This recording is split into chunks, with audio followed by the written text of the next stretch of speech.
One of those nights for the Toronto Maple Leafs where they absolutely dominate this, I don't even want to say 50 minutes of this contest, but get goalied by Kochetkov, and you lose 5-3 to the Carolina Hurricanes and fall to 43-20-9 on the season.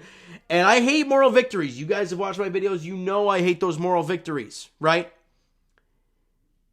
But tonight, on the road against a team in Carolina who was a really good home team. Remember, I think, was it last year where they went on that streak where they didn't lose a home playoff game, but they couldn't win a road playoff game? It was really weird. I think that was last season.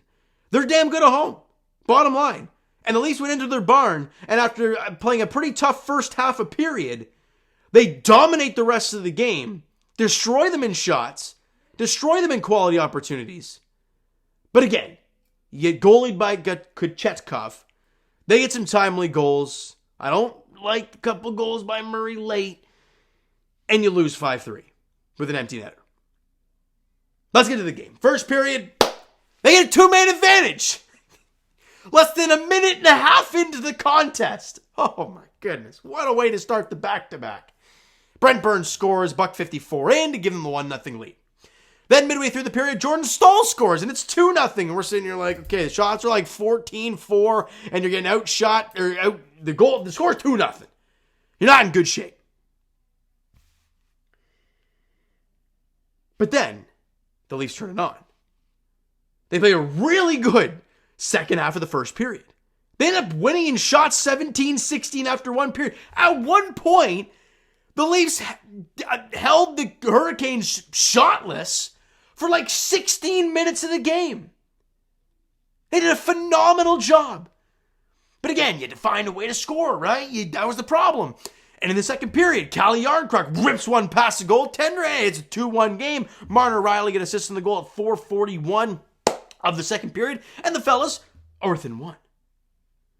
12 minutes in, Austin Matthews picks up a puck at the blue line and just walks into it, wrist shot. His snap is so beautiful when it's feeling good, and he is feeling phenomenal. What a game from Matthews, as he buries this one unassisted at 12:41 to tie the game at 2. Shots on goal in the second period were 18-6 in favor of the Leafs. They dominate. They full-on dominate. And you go into the third period, Leafs dominate the early parts of it, and you're like, fellas, let's just find a way to get the lead, bury one. And then they try to wrap around, and Matt Murray comes out of his net, baits on it too much, like he did against the Evander Kane goal against the Oilers, and puck ends up on the goal line as Matt Murray can't come across, and it's banged home by former Leaf Stefan Nason, and yeah, former Leaf, played one game with us. Doesn't matter, former Leaf.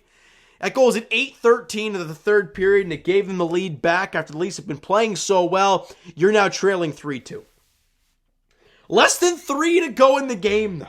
Point shot by Morgan Riley.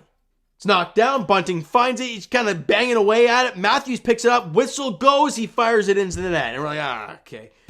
And Bunting's freaking out. We're like, Bunts, like, Matthews ain't celebrating. Let's chill out. Referees and talk about it. And we're like, it's a good goal. And we're like, wait, yay, what? Rod Brendamore's losing his marbles on the bench? I'm still confused. And they go to review it. It's a good goal. I'm like, okay. It's 3-3 now. Fantastic. But what just happened? My only guess is that you've seen goals in the past where a guy is crashing the net, okay? And their player, the opposing player, bumps into the net or gets taken out or whatever the case may be.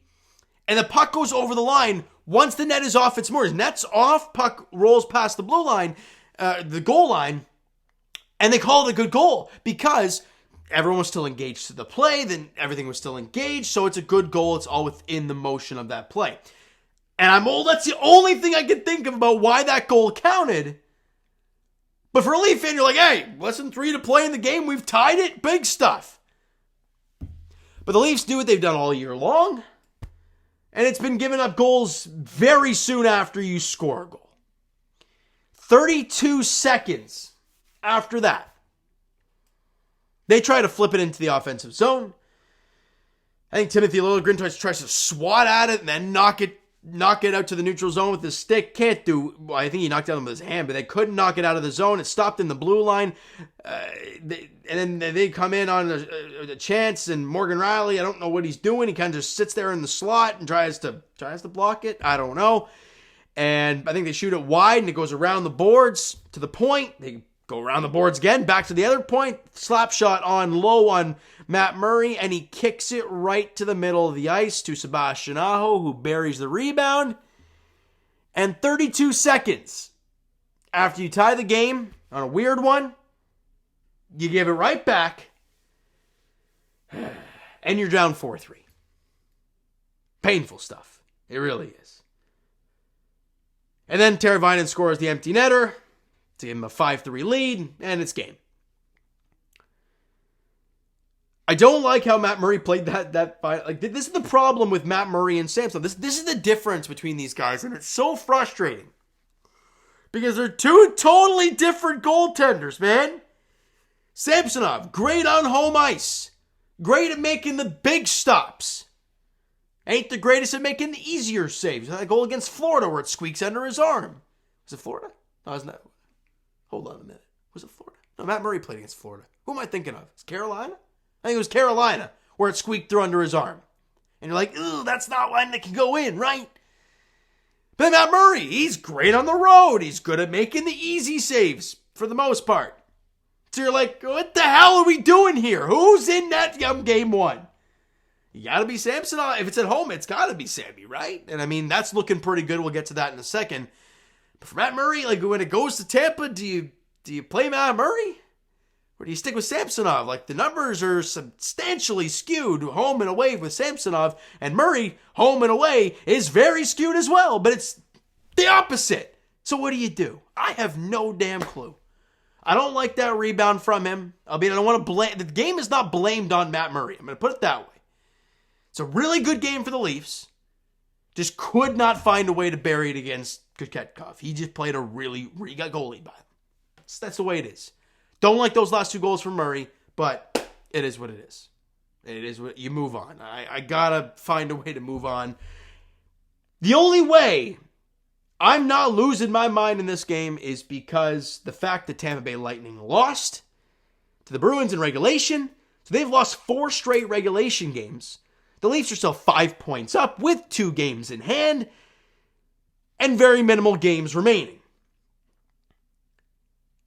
And if you're the Leafs and you're a Leaf fan, you've seen since the trade deadline, the Leafs have not really looked that good. Sure, they've won games, but you look at the Edmonton game, the first game after the trade deadline, and yeah, sure, there was excuses for that, and I understand it. The Vancouver game where they were flat out awful. The Ottawa game where they were terrible, but they found a way to win. Carolina, I believe, outshot them to all heck back in Toronto, but Samsonov, at being himself on home ice, did really well. And Florida, this was a step in the right direction, right? Florida, yeah, sure, they outshot you, but the quality chances were very minimal, and you won that game 6-2. And tonight, not only do you outshoot them, but you were down 14-4 in shots on goal in the early game. You outshoot them 44-28 for the game. And that was midway through the first period. They had 14 shots the rest of the way. They had that one stretch of 16 minutes without a shot on net. The Leafs played a really good game. Just could not find a way to beat Kochetkov. And that's the one thing I'm worried about come playoff time. Because I'm not going to sit here with this same emotion, with this same positivity, if a game like this happens against the Lightning. Because who cares how you win in the playoffs? It's how many you get and win, period. So I'll take this moral victory tonight because I thought they played a phenomenal game. I really did. Matt Murray, 4 goals on 28 shots. Austin Matthews, listen to this. Not only did he have 2 goals, he had 15 shots on net. 15 for one dude. He was on fire. He has been incredible lately. And if this is the Austin Matthews we're getting come playoff time, it is going to be fun to watch. It really is. Morgan Riley had 2 assists in the game, but again, I don't like him falling asleep there in the third period on that Sebastian Aho goal. Special teams wise continues to be a question mark, right? They were 1 for 2 in their power play. Obviously, it was the it was the, whatchamacallit, the two-man advantage goal. And then you look at the Leafs, and they were 0 for 3. Now, I believe Kochetkov made 10 saves on the Leafs 3 power plays, so it's not like they were lacking opportunities, just could not bury against that guy tonight. That just seemed to be the story. It is what it is. You know, I'm not too worried about it. You move on to the next one, right? Shots on goal in the third period were 10-7 in favor of the Leafs as well. And like I said, I outshot them 44-28. You just dominated play. You just got goalied. And it sucks, but you move on. And the next game for the Leafs is tomorrow night. You got to get right back on the horse. 6 p.m. tomorrow as the Leafs are in Nashville taking on the Predators, a desperate Predators team. Albeit, I think they got demolished by Seattle today. So I'm not really sure how desperate they are. Let me just actually have a look at that, because whoever's in net, you know what? Knowing the Predators, even if they played Saros, who was in net tonight. It was Saros. He had 7 goals on 39 shots. Wow. It says expected, supposed to be the backup. Was it Lankinen? Kevin Lankinen? Pretty good numbers.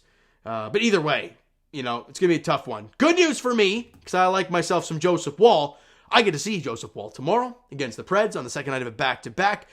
I'm intrigued. I'm very intrigued to see what Joseph Woll can do on the road against the Nashville team. It's going to be very interesting to see. Leaf fans, that is going to do it for this one. If you enjoyed the video, and not the result, but the Leafs play, smack the like button. Do appreciate it. Hit that subscribe button if not already. Comment down below your thoughts on the video, thoughts on the game. Would you like, would you not like from today's game for the Toronto Maple Leafs? These Twitter and Instagram links are down below, so follow up there if you guys have not done so already. The Discord and TikTok links are down below, so follow up there if you guys have not done so already. And I will talk to you guys Jays Edition Wednesday, kind of getting the regular season sorted out in the season preview. As for the Raptors, they're back in action tomorrow night as they host the Washington Wizards at Scotiabank Arena at 6 p.m. And as for the Leafs, as we talked about, they're back in action as well tomorrow, 6 p.m. in Nashville, Tennessee, taking on the Predators, all right, down in Smashville. All right, so looking to get back in the win column, though, and get back to 2 points and force the Lightning to win games. All right, so thank you guys so much for listening and watching. I hope you enjoyed the video and the effort tonight from the fellas. We'll talk to you guys then.